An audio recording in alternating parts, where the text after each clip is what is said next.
When you throw something in your bin, you'll probably just want to close the lid and forget about it. But cameras in your local bin lorry might not allow that to happen.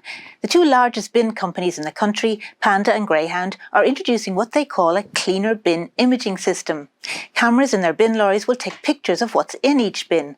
If the contents haven't been sorted properly, the householder will be emailed a photograph pointing out items that should not be there.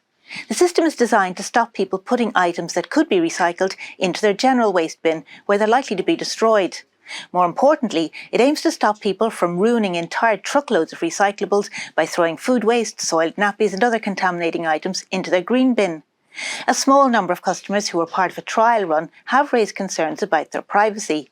But bin companies say they see your waste anyway at sorting depots, and all their staff and procedures fully comply with data protection regulations. Does the system work?